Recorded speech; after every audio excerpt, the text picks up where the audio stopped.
Olá pessoal, vamos começar esse vídeo. Vocês vão ver que outubro é um mês muito rico para mim. Tem vários santos que eu amo muito em outubro. E São Francisco é um deles. Esse vídeo é um vídeo que quer lembrar muita coisa de São Francisco, mas busca os ensinamentos de São João Paulo II no Encontro Mundial de Oração em Assis e os ensinamentos de Dom Estevão Bittencourt, que dá um banho aqui nessa revista de número 306 de 1987. Vamos começar. Em nome do Pai, do Filho e do Espírito Santo. Amém. Senhor, fazei-me um instrumento de vossa paz. Onde houver ódio, que eu leve o amor. Onde houver ofensa, que eu leve o perdão. Onde houver discórdia, que eu leve união. Onde houver dúvidas, que eu leve a fé. Onde houver erro, que eu leve a verdade. Onde houver desespero, que eu leve a esperança. Onde houver tristeza, que eu leve a alegria. Onde houver trevas, que eu leve a luz. Ó Mestre, fazei que eu procure mais consolar que ser consolado, compreender que ser compreendido, amar que ser amado, pois é dando que se recebe, é perdoando que se é perdoado, e é morrendo que se vive para a vida eterna. Amém. São Francisco de Assis, rogai por nós, em nome do Pai, do Filho, do Espírito Santo. Amém. A gente vai falar sobre essa jornada de orações em Assis, porque justamente eu quis pegar algo relacionado a São Francisco para fazer esse vídeo, e como eu estou catalogando minhas revistas, eu achei muito importante para a gente partilhar nessa época em que a gente fala de evangelização de povos com culturas diferentes, né? Que são os povos da Amazônia, muitas vezes não tiveram acesso ainda ao cristianismo, né? Ao anúncio do cristianismo. Então eu achei essa jornada de Assis um excelente exemplo para a gente, porque também na época em que ela foi proposta por São João Paulo II, ela foi uma ação inédita de juntar vários credos, né? Várias religiões cristãs e não cristãs, em oração, em Assis. Então, como o Papa dedicou o sínodo, né, a São Francisco de Assis, né, pediu ao auxílio de São Francisco de Assis, muito, né, apropriadamente, patrão da ecologia, e lá ele também tem toda essa preocupação com uma questão ambiental que procede, né, a gente tem que se preocupar assim com o meio ambiente, apesar dele não ser o centro, né, da criação, o centro da criação é o homem, mais uma vez é importante falar, mas é um convite à paz. E eu achei muito importante porque acho que a gente tem que fazer uma reflexão sobre isso. Então vamos lá. Eu quero pegar o Evangelho do dia 1º de outubro, porque quando eu estava fazendo essas leituras me veio ele à cabeça. Vamos ver se vocês concordam comigo. Diz assim, em Lucas 9, a partir do 51. Quando se completaram os dias de sua assunção, ele tomou resolutamente o caminho de Jerusalém e enviou mensageiros à sua frente. Então Jesus já estava ali prenunciando, né, o que iria acontecer com ele em Jerusalém. Então ele resolutamente tomou o caminho e mandou os mensageiros. Ele obviamente já sabia o que iria acontecer porque ele é Deus. Então isso, na verdade, ele está querendo passar uma das primeiras lições de evangelização. Estes puseram-se a caminho e entraram no povoado de samaritanos. Olha, a gente sabe que um judeu em peregrinação para Jerusalém não é bem recebido pelos samaritanos, né? Eles eram povos que viviam em discordância, a fim de preparar-lhe tudo. Eles, porém, os samaritanos, não o receberam, pois caminhava para Jerusalém. Em vista disso, os discípulos Tiago e João disseram: Senhor, queres que ordenemos desça fogo do céu para consumi-los? Ele, porém, voltando-se, repreendeu-os e partiram para outro povoado. Ou seja, fala assim, quer que a gente acabe com isso tudo? Isso aí não tem jeito, né? Eles nunca vão aceitar a gente. Jesus falou assim, não é aí, não é por aí. Ou seja, eu também vim para eles, né? Eles também são meus filhos, tá querendo tacar fogo na minha criação, né? Foi mais ou menos isso. E a gente vai ver que esse fogo estava reservado de uma outra forma quando? Em Pentecostes. Vai dizer que Atos dos Apóstolos 1, né? Começa no capítulo 2. Tendo-se completado o dia de Pentecostes, estavam todos reunidos no mesmo lugar. De repente veio do céu um ruído, como o agitar-se de um vendaval impetuoso, que encheu toda a casa onde encontravam. Apareceram-lhes então línguas como de fogo, que se repartiam e pousavam sobre cada um deles. E todos ficaram repletos do Espírito Santo e começaram a falar em outras línguas conforme o Espírito lhes concedia se exprimissem.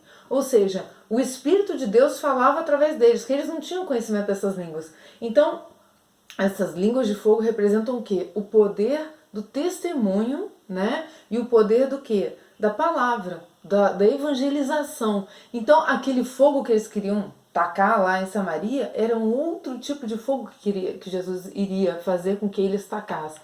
E a gente vai ver isso quando? Quando na perseguição dos cristãos, São Paulo está lá tocando a barata voa entre os cristãos e os que ficaram firmes, né, que estavam dispersos, dentre eles vai dizer que Atos dos Apóstolos 8, ora, Saulo estava de acordo com a sua execução. Naquele dia desencadeou-se uma grande perseguição contra a igreja e tudo mais. E o que aconteceu? Entretanto, os que haviam sido dispersos iam de lugar em lugar anunciando a palavra da boa nova. Aí o Espírito já estava agindo. Presta atenção. E olha aonde que ele vai. Foi assim que Filipe, tendo descido a uma cidade de Samaria, aquela mesmo que eles queriam tocar fogo, a eles proclamava o Cristo. As multidões atendiam unânimes ao que Filipe dizia. Gente, unanimidade é uma coisa difícil. Então, quando ele falava, quando Deus falava, aquela força, ela simplesmente convencia. Não tinha dúvida. Então, a conversão era unânime, né? Pois ouviam falar dos sinais que operava, ouviam-nos pessoalmente. De muitos possessos, os espíritos impuros saíam, dando grandes gritos, e muitos paralíticos e coxos foram curados. E foi grande alegria naquela cidade. A alegria que produz o quê? A conversão, a recepção da presença de Cristo, né? Então Cristo envia o seu Espírito. E aí você vai ver uma passagem que tem muito a ver com essa questão das outras religiões. Preste atenção. Ora, vivia há tempo na cidade um homem chamado Simão, o qual, praticando a magia, excitava a admiração do povo de Samaria e pretendia ser alguém importante, ou seja, ele se destacava por algo que ele fazia de mágico, entre aspas, né, que não diz exatamente o que era, mas ele era admirado, ele queria ser admirado por aquilo. Este é o poder de Deus, que se chama grande, diziam dele, né? Diziam que ele tinha o poder de Deus. Davam-lhe atenção porque ele, por muito tempo, o fascinara com suas artes mágicas, né? Quando as pessoas ficam nessas religiões estranhas, né, o cristianismo principalmente, por muito tempo ficam assim, né, meditando ou então fazendo práticas que as envolvem. Quando, porém, acreditaram em Filipe, que lhes anunciara a boa nova do reino de Deus e do nome de Jesus Cristo, homens e mulheres faziam-se batizar, pediam batismo. O próprio Simão, o mágico ele também acreditou. Olha só. E tendo recebido o batismo, estava constantemente com Filipe, admirando-se a observar os sinais e grandes atos de poder que se realizavam. Ou seja, ele ainda estava maravilhado com a descoberta que ele fez de alguém muito maior, que ele fazia prodígios muito maiores que ele podia fazer. Então ele estava assim observando, né? Ele também se converteu, mas ele ainda não estava dentro do propósito. Vocês vão ver aqui na frente os apóstolos que estavam em Jerusalém, tendo ouvido que a Samaria acolhera a palavra de Deus, enviaram-lhe quem? Pedro e João. Aí chegou quem? O chefe da igreja e aquele que Jesus mais amava, né, João? Estes, descendo até lá, oraram por eles a fim de que recebessem o Espírito Santo. Justamente o que o Papa João Paulo II vai fazer aqui em Assis, gente, prestem atenção.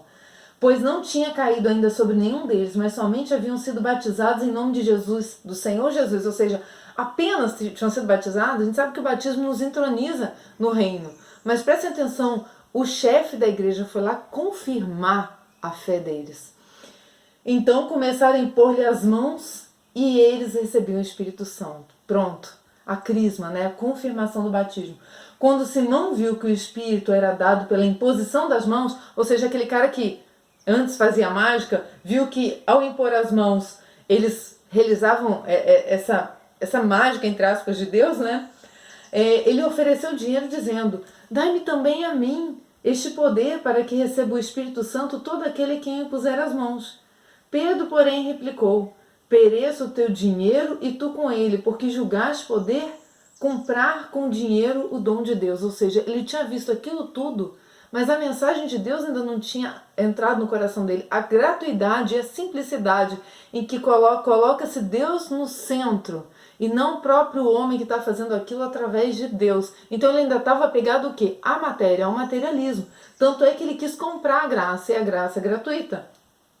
Então Pedro o repreendeu, ou seja, o chefe da igreja é aquele que conduz na paz, óbvio, mas também na correção, e ele corrige ele aqui. E ele vai dizer assim, olha, não terás parte nem herança neste ministério, porque teu coração não é reto diante de Deus. Você tá buscando mais a tua própria glória do que a glória de Deus.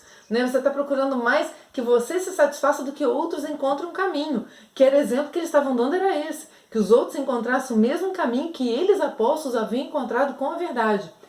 E aí Pedro admoesta ele dizendo assim, é o que o sacerdote muitas vezes nos faz, né? Nos chama, arrepende-te, né? Ou seja, confesse o teu pecado, né?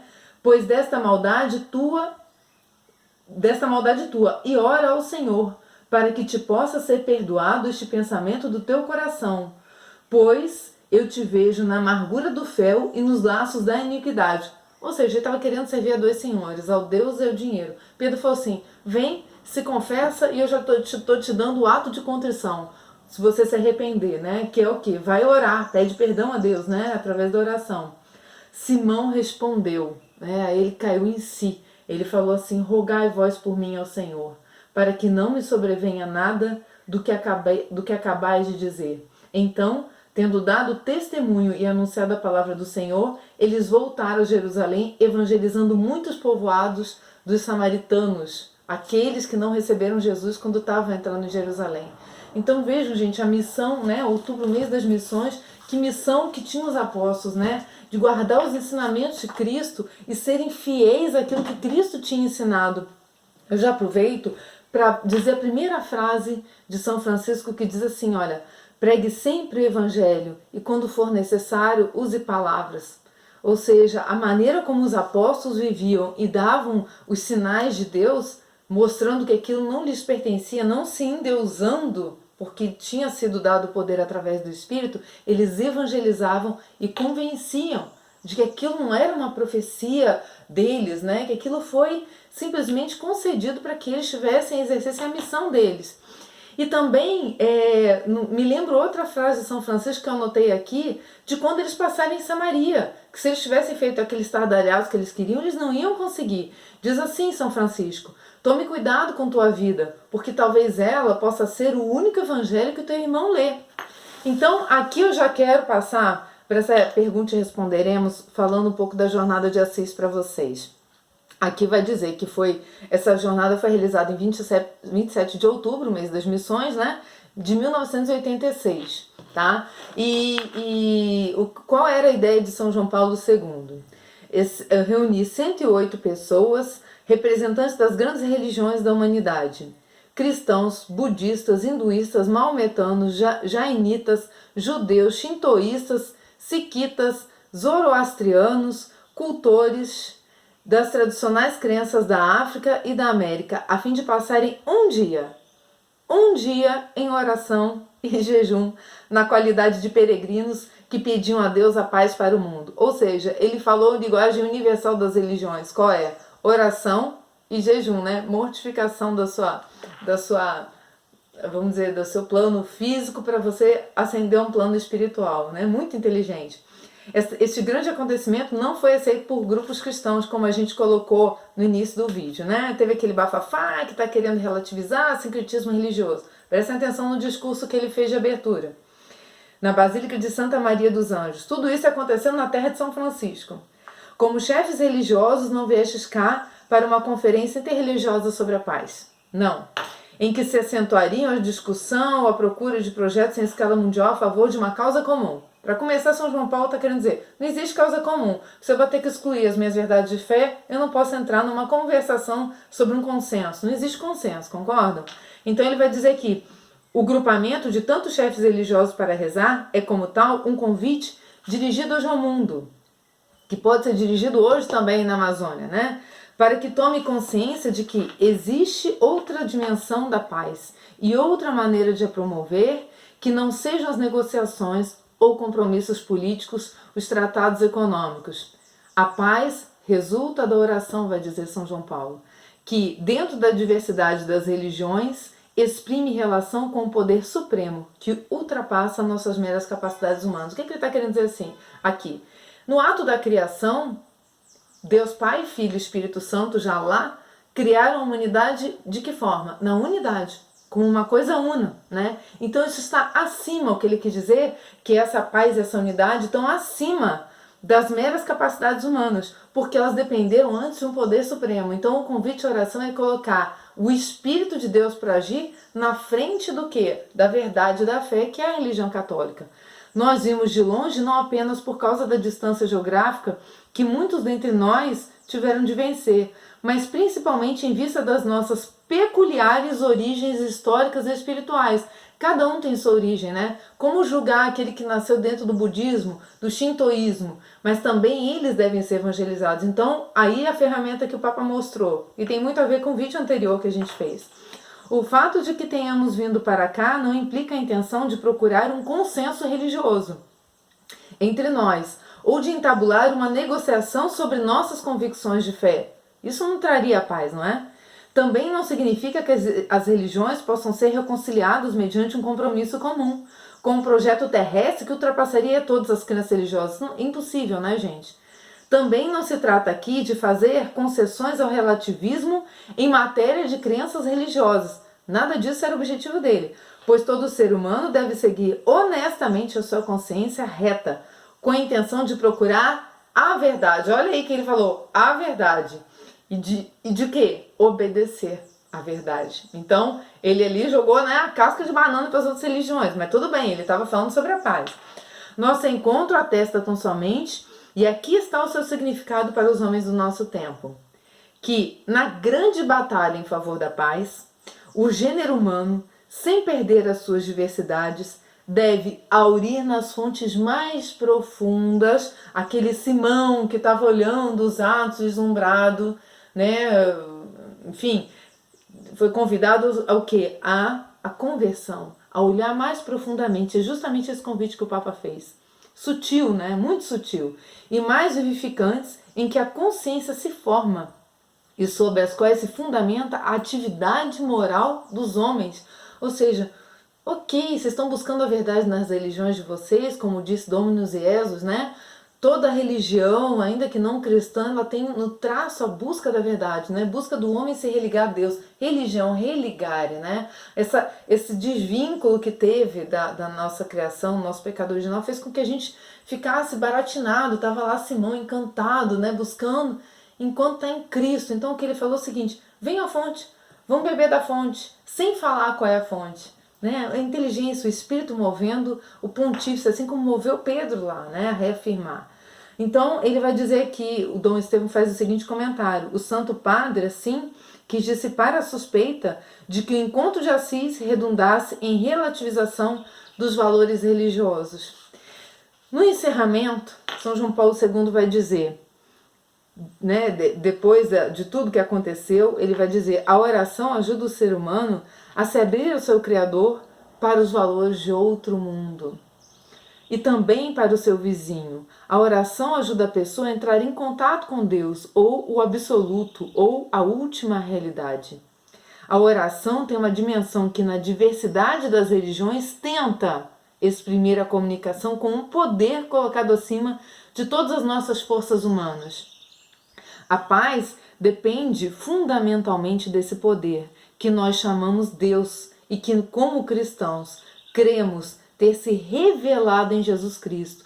É este o sentido do Dia Mundial da Oração. Ou seja, ali ele colocou, vocês estavam tudo aqui reunidos em oração, porque eu acredito que a oração vai atrair vocês para o poder que se revelou em quem? Em Cristo Jesus. Que atitude inteligente, que evangelização. Como que eu vou chegar a sentar um budista na minha frente e querer convencer ele de que Cristo é a verdade?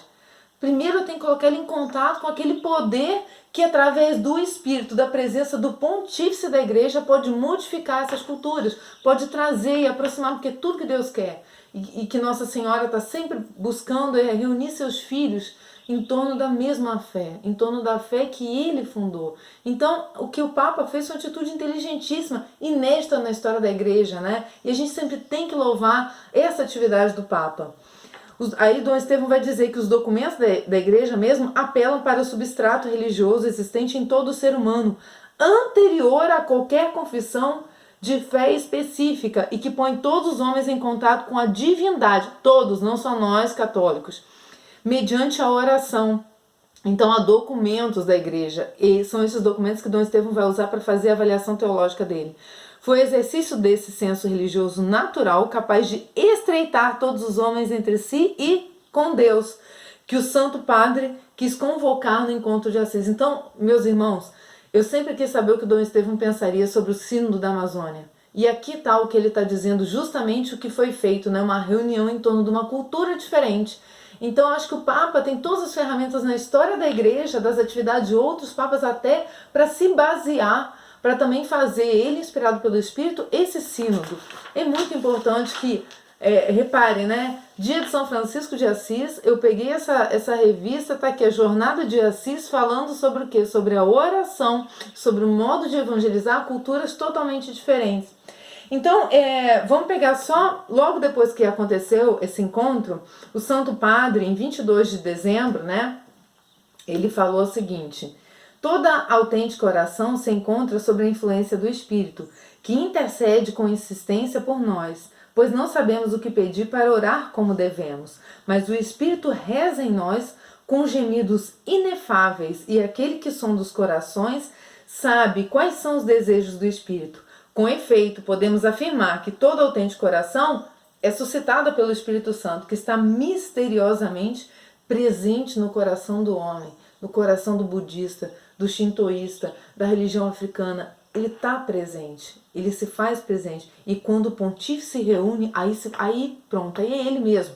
Tanto que tem vários testemunhos que vale a pena vocês procurarem essa 306 no site que eu deixei para vocês, e leiam os testemunhos das pessoas que participaram desse dia de oração. Impressionante, a ponto de um africano que estava sentado lá com frio, foi até levado para a enfermaria, depois quando soube que o Papa estava indo embora, se apoiou na bengala dele e foi para o corredor esperar o Papa passar para agradecer o que o Papa tinha feito. Né? Tanta presença do Espírito na igreja, né, gente? Que bonito. Então eu quero agora só pegar a análise de Dom Estevão, dar um pouco mais atenção à palavra de Dom Estevão. Ele vai usar aqueles documentos que ele diz que isso está nos documentos da igreja. Então vamos ver quais são. Vai dizer Dom Estevão Bittencourt: o gênero humano é uno não só no plano físico e psíquico, mas também segundo a vocação que Deus lhe deu. Essa unidade básica se funda no mistério da criação. Como que foi criado? Deus uno e trino criou o homem com especial atenção, dando-lhe a sua imagem e semelhança. A unidade de origem de toda a família humana, marcada pela unidade de Deus, Pai, Filho e Espírito Santo, orienta para um fim comum a todos os homens. Então é engraçado, né? O padre esse dia estava fazendo homilia aqui e ele diz assim, que Deus só sabe contar até um, tudo para ele é uno, tudo para ele é um caminho, uma igreja, uma fé, e é verdade, né? Que a gente vai vendo. Por isso há um único desígnio divino para todo homem que vem a este mundo, independente da cor de sua pele e do horizonte histórico e geográfico no qual ele vivia. As diferenças físicas e culturais são menos importantes do que a unidade radical, fundamental e decisiva do gênero humano. Radical, né, da raiz do gênero humano, né? Ele vem da raiz do gênero humano, essa unidade muito mais importante que o lugar onde ele, né, os índios, por exemplo, né, eles têm isso também. Assim como eu tenho, você tem. Deus ama eles tanto quanto a mim, né? E ninguém é melhor que ninguém. Então, muitas vezes a forma de evangelizar é que vai trazer esse povo. Os samaritanos que nem aceitavam Cristo passar pela terra deles, no final foram unânimes na conversão. Né? Então, a Bíblia nos ensina, a história nos ensina, os padres nos ensinam. São Paulo, aliás, diz que Deus quer que todos os homens sejam salvos e cheguem ao conhecimento da verdade, pois Deus é um só e um só também é mediador entre Deus e os homens. Assim, devemos distinguir dois planos, o da unidade fundamental, que se deriva diretamente do desígnio de Deus, e o das diversidades de cultura e de religião, plano este que é algo de humano. Essas diferenças devem ser ultrapassadas em proveito do grandioso desígnio de unidade que preside a criação. Não as diferenças, Então o foco não são as diferenças, é o que o torna os homens unos. A oração pela qual o Espírito de Deus age. Os homens podem não estar conscientes da sua unidade radical de origem, de meta final, de inserção no mesmo plano de Deus. Embora julguem por vezes que estão irremediavelmente separados ou em antagonismo mútuo, na verdade estão incluídos no grande desígnio do Pai em Cristo, que de certo modo se uniu a todos os homens. Está na Gaudium et Spes, número 22, ele vai citando esses documentos. A igreja foi instituída por Cristo para ser o sacramento universal da salvação, o sinal e instrumento da íntima união com Deus e da unidade de todo o gênero humano. Ou seja, para a igreja importa é unir, reunir, Igreja é chamada a trabalhar mediante evangelização, oração e diálogo, não só evangelização, oração, joelho no chão, para que desapareçam entre os homens as fraturas e as divisões que o afastam do seu princípio e fim e os tornam hostis uns aos outros. Então a nossa missão é contra a hostilidade, contra a divisão. Ela assim vai realizando no povo de Deus, ao qual são chamados, ela vai realizando o novo povo de Deus, ao qual são chamados todos os homens para serem membros vivos. Todos os homens, portanto, são chamados a esta católica unidade do povo de Deus, que prefigura e promove o quê? A paz, porque a unidade promove a paz. A ela pertencem ou são ordenados de modos diversos, quer os fiéis católicos, quer os outros crentes em Cristo, quer, enfim, todos os homens em geral, chamados à salvação pela graça de Deus. Lumen Gentium, número 13. A igreja é levada, na missão dela, ela é levada a descobrir e respeitar as sementes do verbo, são semeadas em todas as religiões, que é aquela que diz na Dominus Es, o traço da verdade. A unidade fundamental do gênero humano não pode deixar de se exprimir em autênticos vestígios na vida dos povos, mesmo dos que professam religiões diferentes. Olha, gente, não sou eu que estou falando, é Dom Estevão, doutor em teologia, doutor em filosofia, um cara que tinha um vasto conhecimento. Esses traços básicos existentes em todos os homens hão de ser reconhecidos e cultivados pela igreja, por nós, pelo Vaticano, no sínodo agora, de tal modo que possam servir de caminho para a consecução da plena unidade do gênero humano no único povo de Deus. Essa evangelização que Deus quer, a evangelização de nos reconhecermos um só perante Ele, em primeiríssimo lugar, de não hostilizar outras confissões, como os apóstolos queriam fazer passando por Samaria. Então aquele exemplo é muito bom para a gente falar de Assis, Promovendo esse encontro, o evento de Assis, vai dizer Dom Estevão, foi praticamente a ilustração visível dessa unidade fundamental de todos os homens. Todos os participantes provenientes de diversas partes do mundo mostraram desejar a paz.